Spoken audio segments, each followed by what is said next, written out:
កំពុងតែឆ្ងល់ហើយកំពុងតែ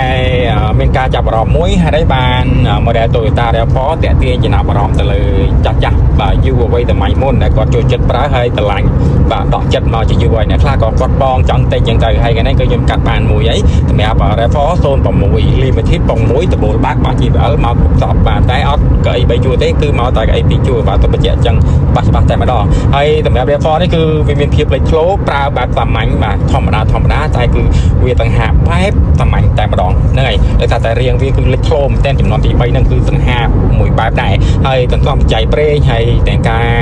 ប្រើប្រាស់ជាប្រចាំហ្នឹងគឺមិនថាអបរ៉ូតបែបណាក៏បានដែរហើយវាមាន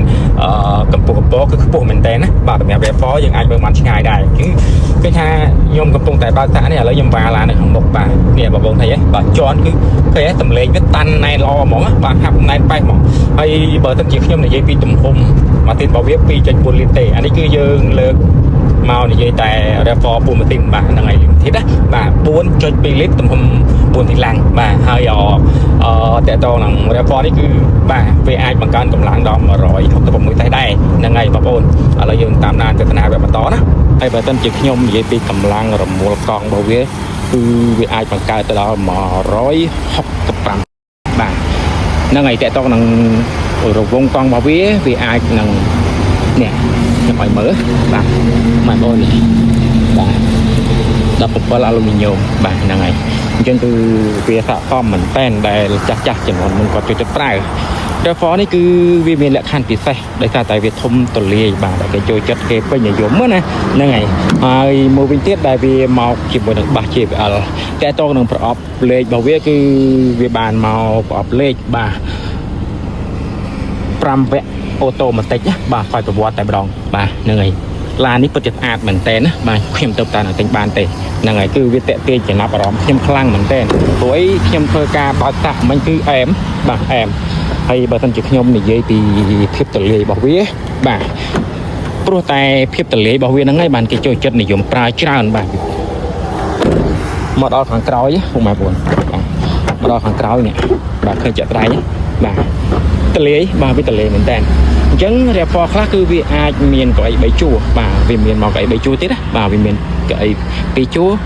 និង3ជួរតែនេះ2ជួរទេបាទហើយអានេះគឺវាពិសេសថាវា Limited ដបូលបាតទៀតបាទហ្នឹងហើយបាទ JBL ចឹងទៅហ្នឹងហើយមួយជុំនៃទូឡានស្អាតណាស់មកពុំបានស្អាតមែនតើហើយកម្រិតនៃការទីតាំងបើសិនជាខ្ញុំនិយាយទៅគឺយើងប្រើនៅក្រៅក្រុងចាប់ពី7លីត្របាទទៅ9លីត្របាទបើសិនជាយើងប្រើនៅក្នុងក្រុងវាអាចហក់លោទៅដល់បាទ10ទៅ12លីត្រអីចឹងទៅបាទអញ្ចឹងឃើញថា RAV4 នេះគឺវាអាចតាក់ទាញចំណាប់អារម្មណ៍ខ្ញុំបាទខ្លាំងមែនតើអញ្ចឹងបើសិនជាពុកម៉ែបងប្អូនបាទចង់បាននៅ RAV4 នេះគឺអាច inbox តាក់ទួខ្ញុំបានបាទហ្នឹងហើយឡាននេះស្អាតណាស់បាទស្អាតមែនតើលេខពេជ្រហើយលាក់លេខគឺថ្មីហើយត្រាច់ហើយពុកម៉ែបង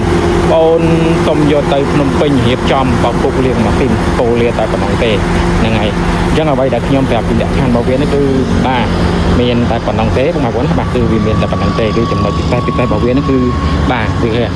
វាតាក់ទាញចំណាប់អារម្មណ៍ចាស់ច្រើនហ្នឹងហើយស្អាត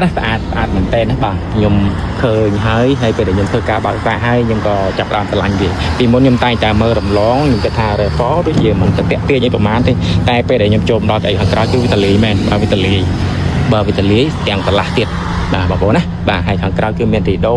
មកចប់តែម្ដងបាទហើយក្រៅពីនេះផងដែរគឺឡាននេះគឺធានាជូនអត់មានបុកពុកបាទឬក៏ជាឡានឯកសារคล้ายឬជាឡានដូរពណ៌អីទេបាទធានាជូនចឹងតែម្ដងវីដេអូនេះរៀងវែងតិចណាបាទហ្នឹងហើយរៀងវែងតិចបាទសូមអធិស្ឋានផងបើសិនជាពុកម៉ែបងប្អូន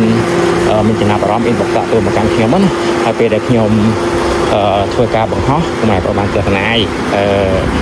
ពុកម៉ែបងប្អូនអាច